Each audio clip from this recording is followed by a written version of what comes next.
Hello, in this video I'm going to show you how to create an invoice using the VLookup, the isBlank, and the isError functions. Now, as usual, you'll find step-by-step instructions on my website. Of course, you can follow along with this video, and the completed template will also be there as well. So let's start by showing you what we're trying to create here.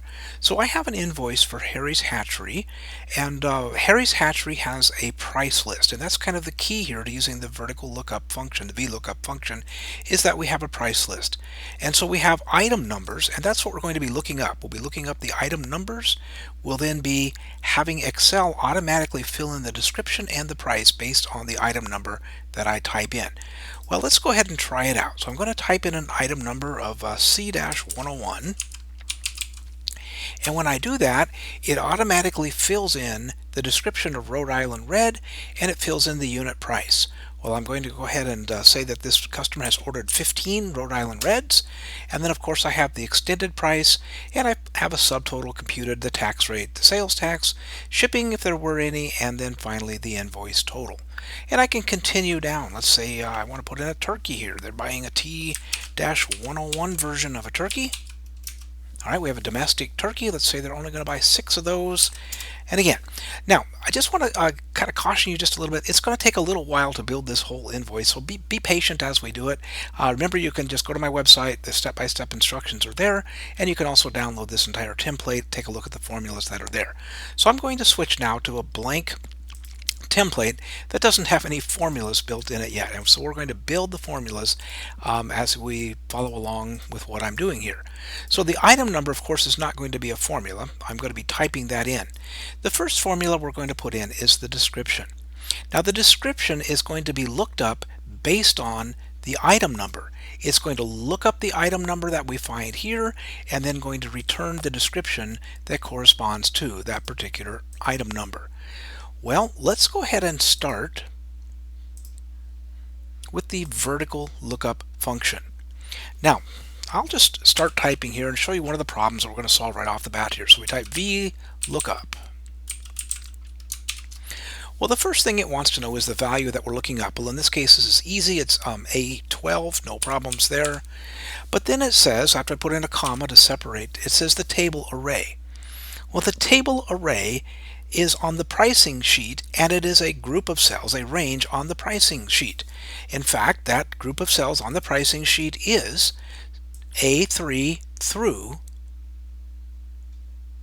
C12. Well, I don't want to do that. And the reason that I don't want to do that is that's too much to type each time I type a formula here for each of these rows.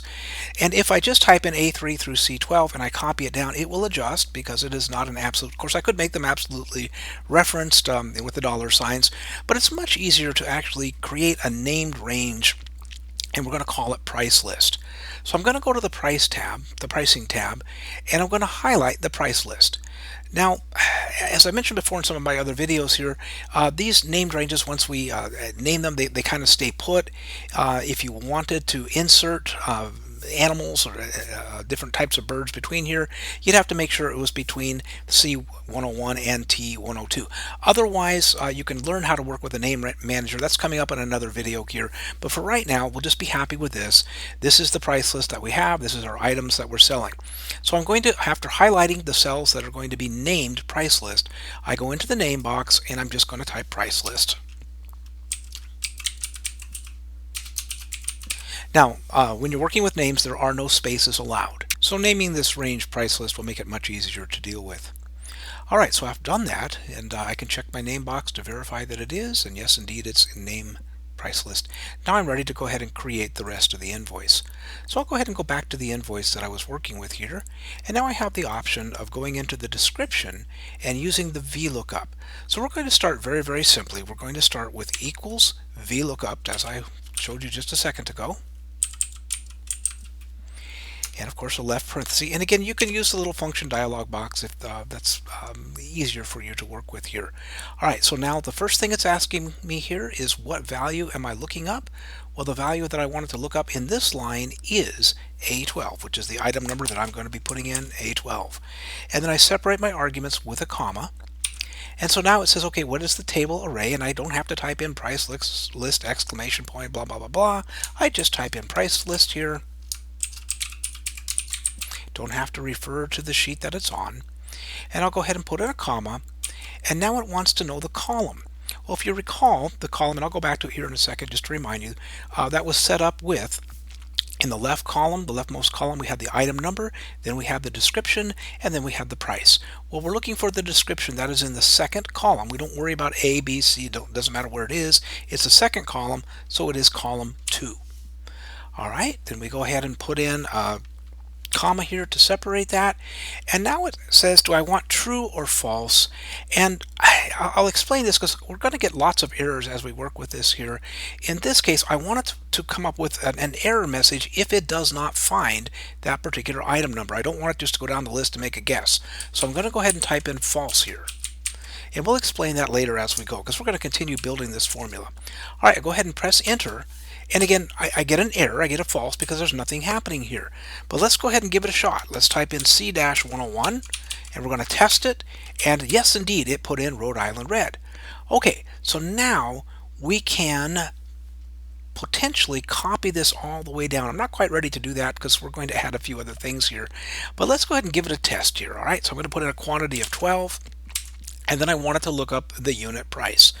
So if I want to adjust this and just copy it and then make some adjustments, it's actually very easy to do that. So I'm going to go ahead and use the copy command and paste it over here. Well, because I used price list, I named the range. That doesn't need to change. The only thing that will need to change here is the cell that contains the value that I'm looking up, which is not C12 but A12, and I don't want it to return the description because the description was column 2. In this case, I want column 3, which is the price. So I'll go ahead and put in column 3 for the price. All right, we got $5.95.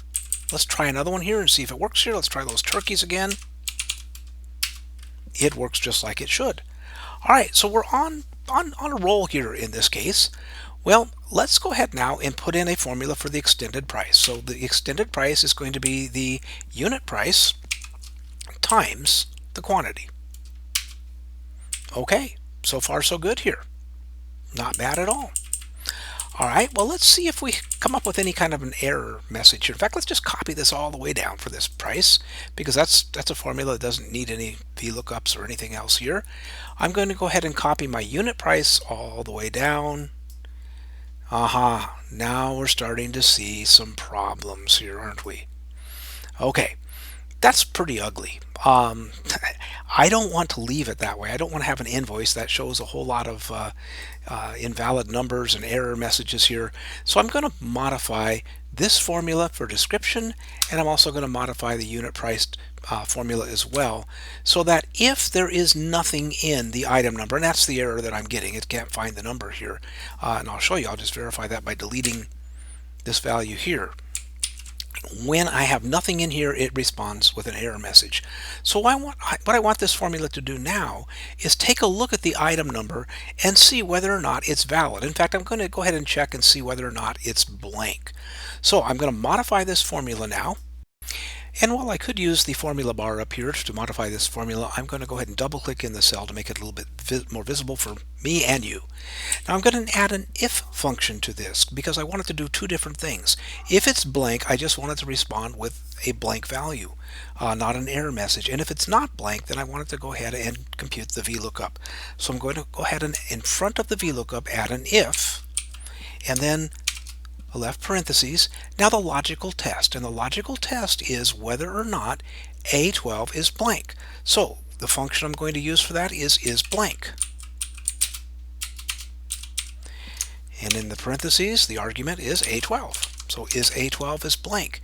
If A12 is blank, that's the logical test, then what I want it to do if it is blank is respond with a blank cell. And I do that with just 2 quotation marks. That just means empty cell, essentially.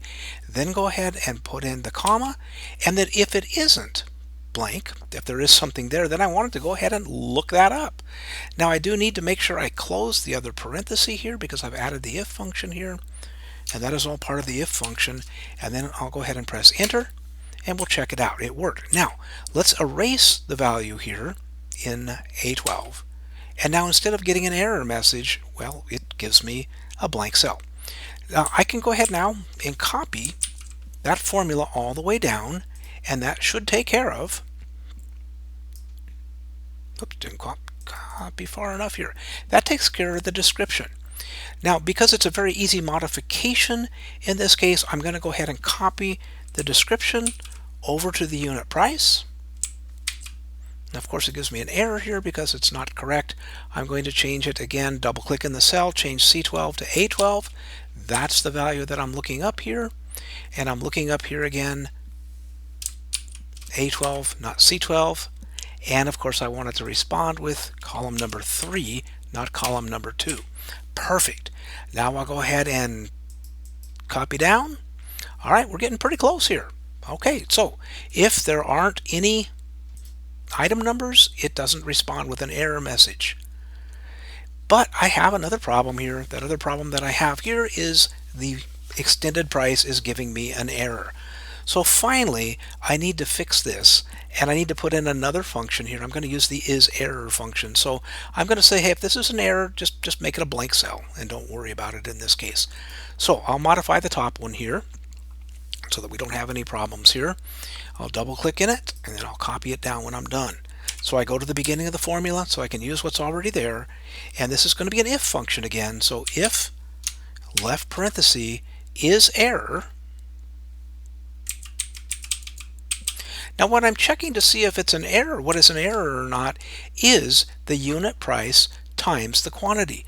So in the parentheses, C12 times D12. Okay, that's the error that I'm looking for in this case. All right, that's my logical test, and if that is the case, I just want it to again respond with the empty cell, and if it isn't, go ahead and compute those values together. Now I'll go ahead and close the parenthesis, press enter, and that should have worked just fine. I'm going to go ahead and format that as currency as well, just to make it look a little bit better. I can copy this all the way down, and there we have it. Now, once I have it set up this way, I can go ahead and put in a P-102, for instance, and put in a ringneck pheasant, put in 5 for the 5 for the quantity, and it computes everything. Now I'm ready to go ahead and put in all of my other formulas here. Looks like I didn't copy that one down far enough here. Yeah, even when you play with this a lot, you can make mistakes now and then. Okay, I'll put in a subtotal. I'll just use my auto sum, and we'll sum all the way up here from, let's see, E12 to E23 will work for me. E12, E23. Perfect. Let's put in a tax rate here of 0.06. We want to format that as a percentage. Our sales tax then is going to be a computation of the subtotal times the sales tax rate. Shipping we'll just leave blank for right now, and then of course our invoice total is going to be the subtotal plus the sales tax plus shipping if there is any. Alright, now the last thing I'm going to do, I'm going to make this look a little bit better by turning off my grid lines. So I'm going to go into View, and in the View I can go ahead and turn off grid lines, and now that makes it look a little bit more like an invoice. Alright, there you have it. That's how easy it is to use the VLookup function, and also the isBlank function, and also the IsError function. And like I said, you can find step-by-step instructions to do this on my website, luthermaddy.com. You can also find this completed template, the file that I'm actually working with here, to actually play with, see how the formulas work. All right, thank you very much. If you like this video, please consider liking it and consider subscribing, and we'll see you in the next video. Thank you very much.